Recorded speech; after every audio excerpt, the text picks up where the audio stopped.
ஆண்டவருக்கு மகிமை உண்டாவதாக. கர்த்தர் உங்களை ஆஸ்வதிப்பாராக. தொடர்ந்து நாம் நீதிமொழிகள் புஸ்தகத்தை தியானித்துக் கொண்டிருக்கிறோம்.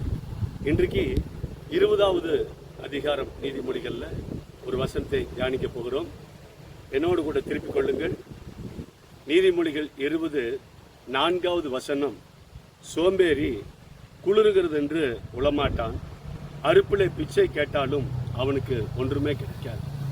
எனக்கு அருமையான தேவனுடைய பிள்ளைகளை, இந்த சோம்பேறியை குறித்து வேதம் சொல்லுகிறது, அவன் என்ன மனதில் நினைத்தாலும் என்ன விரும்பினாலும் அவனுக்கு ஒன்றுமே கிடைக்காது, அவன் வறுமை அடைவான் என்று வேதம் சொல்லுகிறது.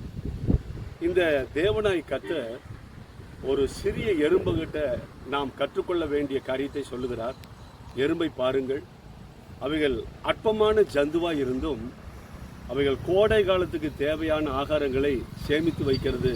நீங்கள் எறும்பினிடத்தில் போய் கற்றுக்கொள்ளுங்கள் என்று சொல்கிறார். அருமையான தேவனுடைய பிள்ளைகளை, இன்றைக்கு அநேகருடைய வாழ்க்கையில் வறுமை, கடன் தொல்லை, கஷ்டத்துக்கு என்ன காரணம்னா சோம்பேறித்தனம்.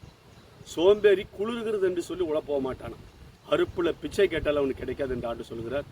சுறுசுறுப்புள்ளவராக இருங்க, ஓடி உழைங்க. நம்ம கிடைக்கிறது இந்த பொன்னான நாட்களில் எந்த வேலையாக இருந்தாலும் முழு முயற்சியோடு அதை மகிழ்ச்சியோடு உண்மையாக செய்யுங்க. கடவுள் உங்களையும் குடும்பத்தையும் பிள்ளைகளை ஆஸ்வதிப்பார். சோம்பேறித்தனத்தை தூக்கி எறிவோம். சுறுசுறுப்பாக எதை செய்தாலும் உற்சாகமாக செய்வோம். கர்த்தர் உங்களை ஆஸ்வதிப்பார். God bless you.